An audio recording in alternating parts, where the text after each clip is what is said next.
வணக்கம். செல்வகுமாரின் ஏன் எதற்கு எப்படி என்கின்ற தலைப்பிலே இன்றைக்கு புயலுக்கு எப்படி பெயர் வைக்கப்படுகிறது,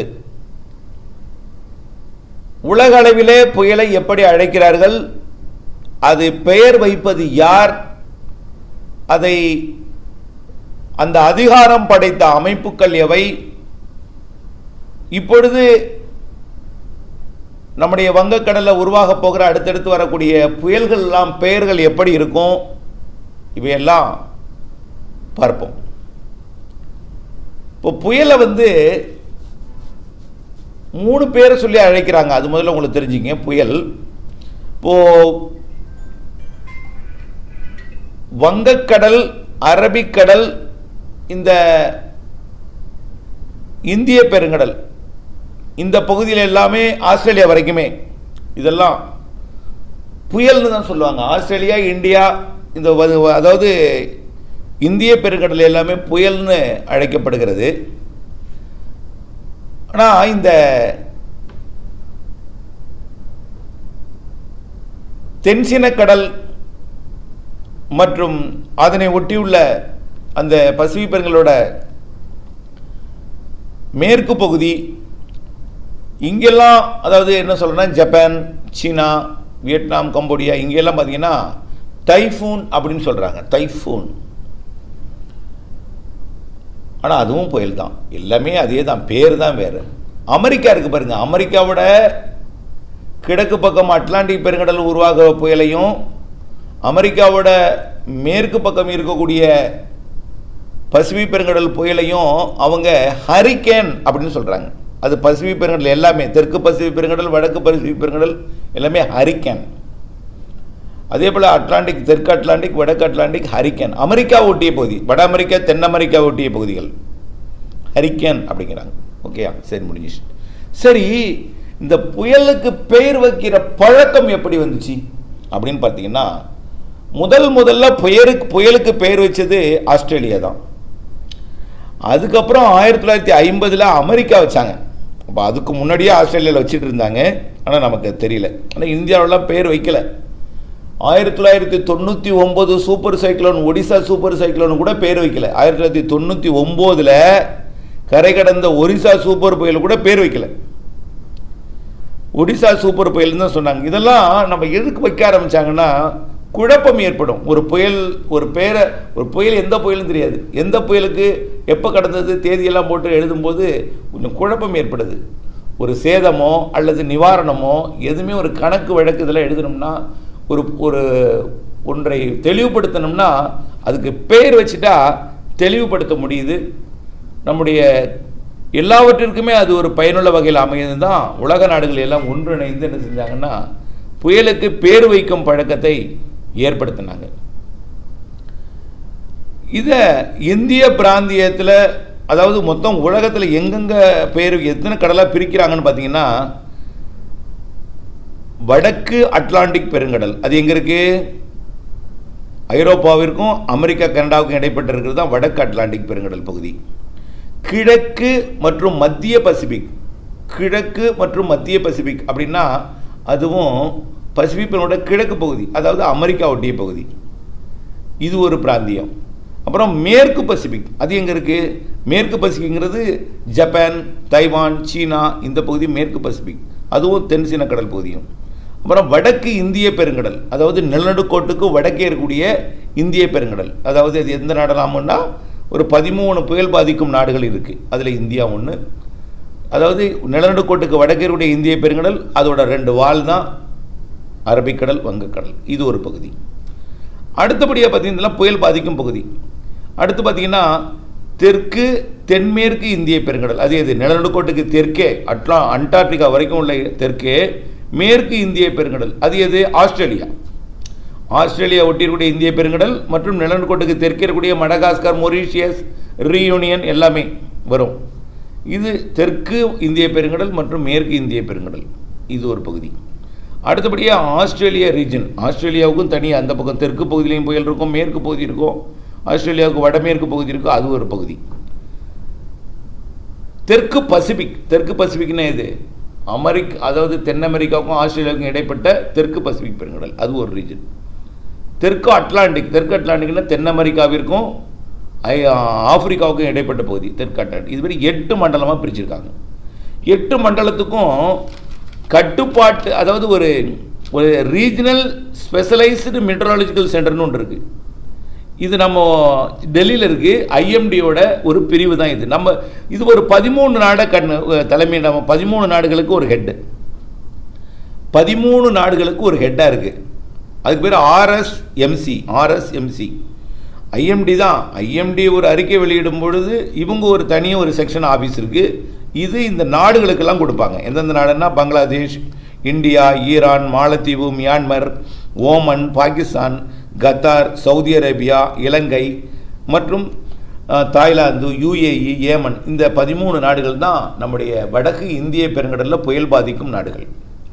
இந்த நாடுகளுக்கு புயல் எச்சரிக்கை கொடுப்பது எதுன்னா டெல்லியில் இருக்கக்கூடிய நம்முடைய இந்திய அரசினுடைய கீழ் செயல்படக்கூடிய ஆர்எஸ்எம்சி, ரீஜனல் ஸ்பெஷலைஸ்டு மெட்ரலாஜிக்கல் சென்டர், ஐஎம்டியோட ஒரு பிரிவு இருக்குது. இது தனியாக ஒரு கொடுப்பாங்க. இவங்க இந்த நாடுகளுக்கெல்லாம் கொடுப்பாங்க. சரி, இது பெயரிடப்பட இப்போ எப்படி பெயர் வைக்கிறாங்க அப்படின்னு பார்த்தீங்கன்னா, அதாவது மொத்தம் நமக்கு பக்கத்தில் இருக்க கடற்பகுதி எதுன்னு பாருங்கள். நம்ம கடற்பகுதி, அதாவது வடக்கு இந்திய பெருங்கடல். எது? நிலநடுக்கோட்டுக்கு வடக்கு இருக்கக்கூடிய இந்திய பெருங்கடல் மற்றும் அந்த வடக்கு, அதோட ஒரு பார்ட்டு தான் வங்காள விரிகுடாவும் அரபிக்கடலும். இது ஒரு பகுதி. இதுக்கு தனி பேர் லிஸ்ட் இருக்குது. 13 நாடுகள் இதுக்குள்ளே அடங்குது. 13 நாடுகள் இந்த பகுதிக்குள்ளே இருக்குது. புயல் பாதிக்கும் நாடு, எல்லா நாடும் அடங்காது. புயல் பாதிக்கும் நாடு இருக்குது இதுக்குள்ளார. இதில் சிங்கப்பூர்லாம் வராது. ஏன்னா சிங்கப்பூர் புயல் பாதிப்பே ஏற்படாது. இதுவரைக்கும் சிங்கப்பூரை புயல் பாதிக்கும் நாடுகள் பட்டியலில் இல்லை.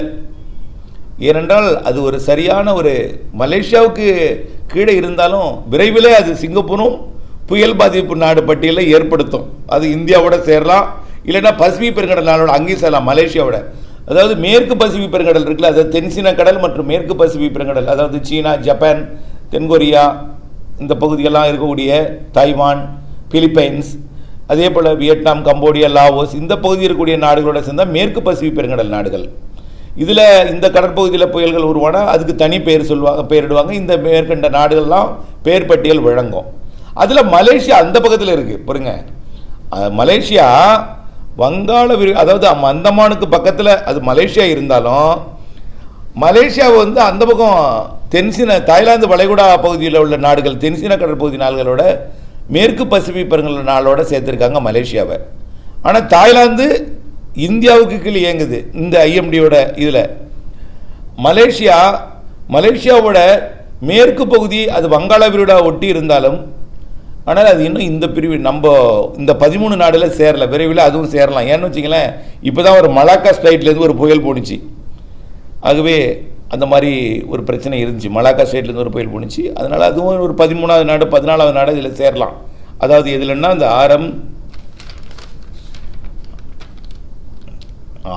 ஆர்எஸ்எம்சி இதில் சேரலாம்.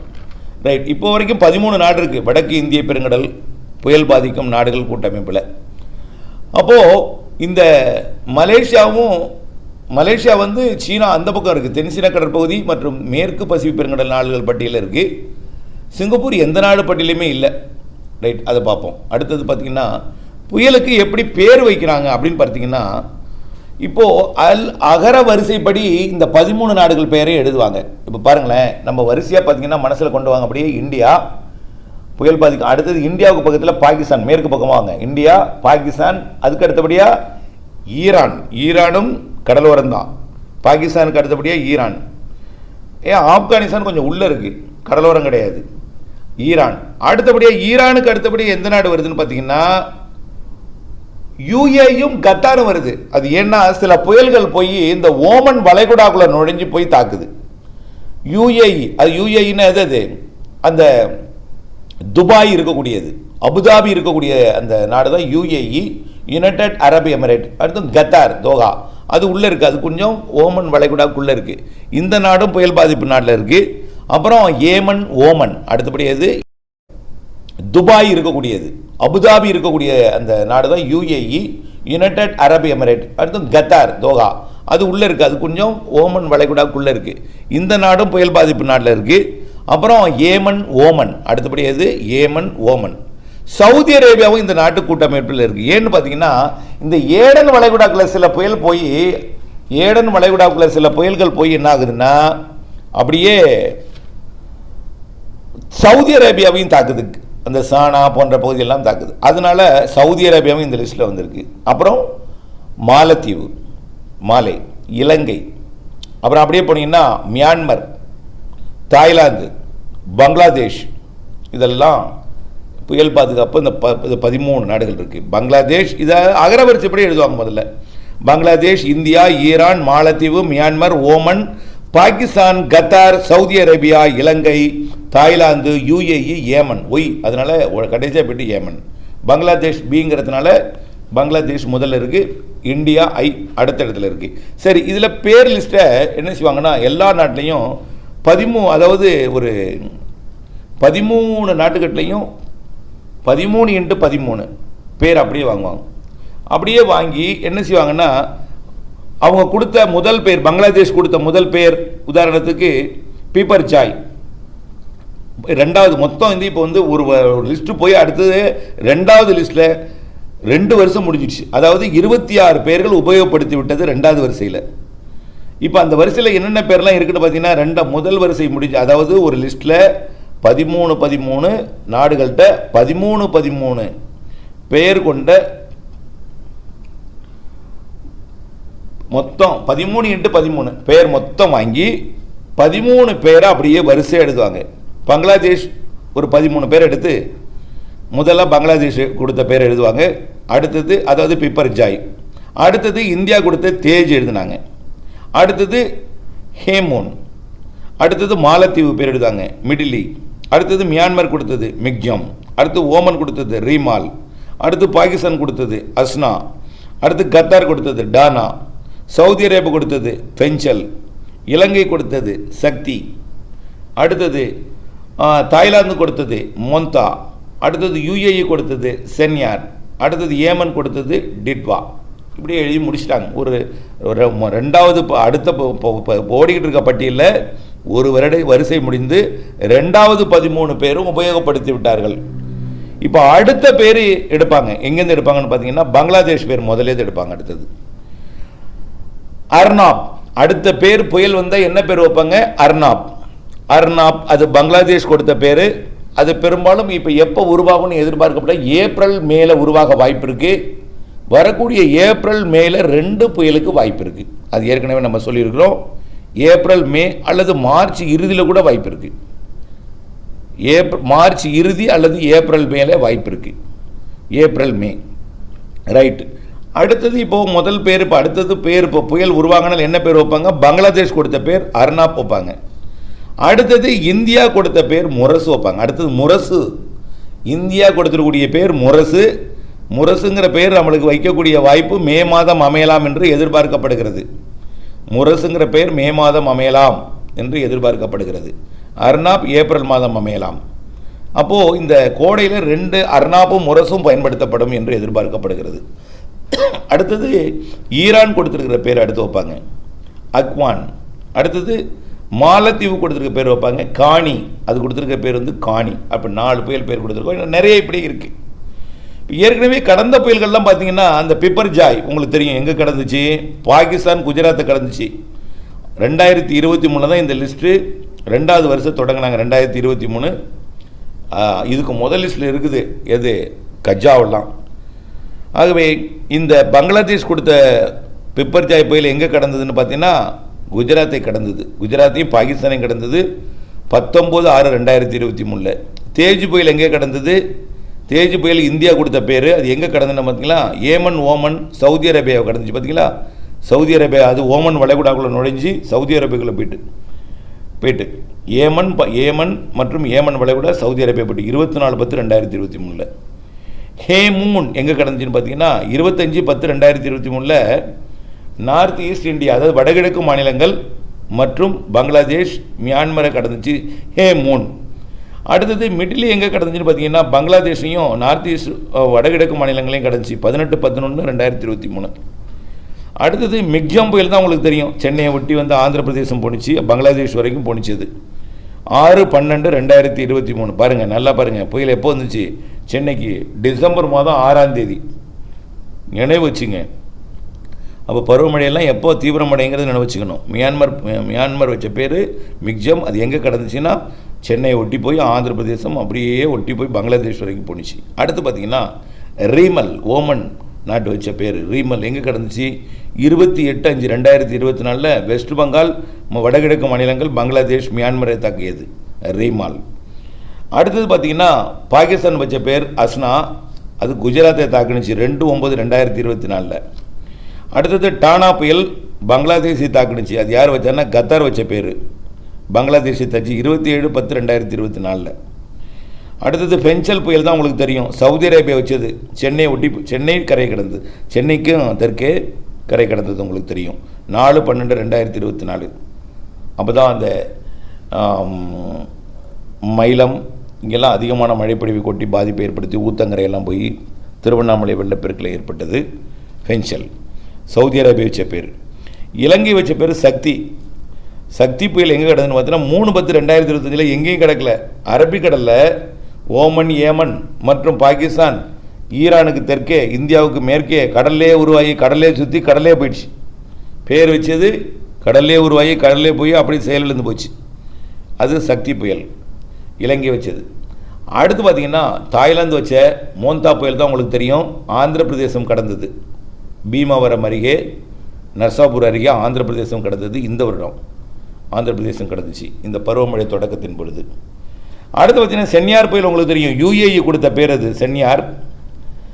அது உங்கள் படத்தில் பார்த்துல புரியும் பாருங்கள், எந்தெந்த பேர் யார் எப்படி பயன்படுத்துகிறாங்கன்னு பாருங்கள். நான் போட்டு ஓடிட்டு இருக்கு பாருங்கள். யுஏஇ வச்ச பேர் சென்யார்.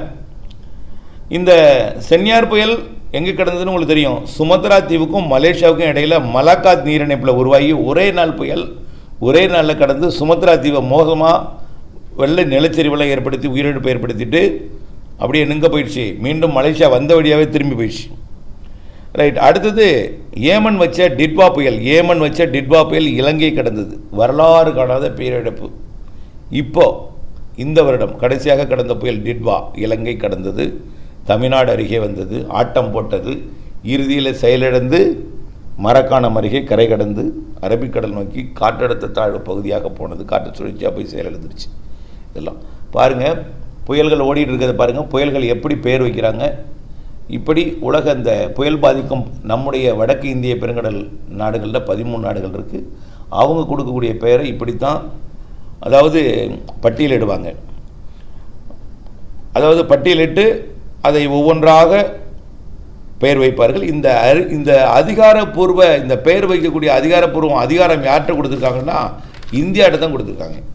இந்தியா அதோட தனி பிரிவாகிய RSMC, அதாவது ரீஜனல் ஸ்பெஷலைஸ்டு மெட்ரலாஜிக்கல் ஆஃபீஸ் சென்டரில் இது நாங்கள் பெயர் வைக்கிறாங்க. இவங்க அறிவித்த பிறகு தான் அது எல்லா நாடும் அதை அவங்களுக்கெல்லாம் இவங்க தான் கொடுக்குறாங்க, இந்தியா தான் கொடுக்குது. இந்தியா தான் இவங்களுக்கு வானிலை ஆய்வு இந்த பெயர் வைக்கிற அதிகாரத்தை, இதுதான் புயலான பிறகு புயலாயிட்டுன்னு இந்தியா தான் சொல்லணும், IMD தான் சொல்லணும் புயலாயிட்டுன்னு, இவங்க தான் பெயர் வைப்பாங்க. இந்த பெயரெல்லாம் அவங்க கொடுத்தது. இந்த பெயர் எப்படி வைக்கிறேன்னா அரசியல் தலைவர்கள் பெயராக இருக்கக்கூடாது, ஜாதி இன மத பெயராக இருக்கக்கூடாது, அதாவது பிரச்சனைக்குரிய தலைப்புகளாக இருக்கக்கூடாது, கொஞ்சம் வித்தியாசமான பேராக எல்லாருக்கும் உள்ள பேராக இருக்கணும், ஒரு பொதுவான பேராக இருக்கணும். இப்போது சிலங்க இசைக்கருவி கூட வச்சுருக்காங்க பாருங்கள், முரசுன்னு வச்சுருக்காங்க, கஜாங்கிறது யானையோட பேர் வச்சுருக்காங்க. இப்படி இலங்கை கூட ஒரு பேர் வச்சுருக்கு, நல்ல ஒரு இலங்கை கூட ஒரு பேர் லிஸ்ட்டில் வச்சுருக்கு. இந்தியாவில் அடுத்த பேர் லிஸ்ட்டில் இந்தியா பேரை பார்த்தீங்கன்னா கெட்டிப், தாஜ், தேஜ் புயல். அடுத்து முரசு வருது, இந்த மே மாதத்தில் வரலாம். அதில் இந்தியா கொடுத்த பேர் முரசு, ஆக்குன்னு கொடுத்துருக்காங்க. அடுத்தது நீர்னு ஒன்று பேர் கொடுத்துருக்காங்க, நீர் இந்தியா கொடுத்துருக்காங்க. நீர். பிரபஞ்சன் அப்படின்னு ஒரு பேர் கொடுத்துருக்காங்க இந்தியா, பிரபஞ்சன். ஒரு 13 பேர் இதுவும் ஒன்று வந்துருக்குது, பிரபஞ்சன். ஆக இப்படி இலங்கை பார்த்திங்கன்னா அசானி கொடுத்துருக்காங்க, சக்தி கொடுத்துருக்காங்க, இலங்கையும் நல்ல பேர்லாம் கொடுத்துருக்காங்க. ஆகவே இப்படி பேரானது பிரச்சனைக்குரிய இல்லாமல் பொதுவான பெயர்களாக, அரசியல் தலைவர் இல்லாமல், ஜாதி மதம் பேர் இல்லாமல் இந்த பேர் வழங்கணும் அப்படிங்கிறதெல்லாம் கூட்டமைப்பு ஒன்றெடுத்து முடிவெடுக்கப்பட்ட பட்டியலில் தான் இருக்குது.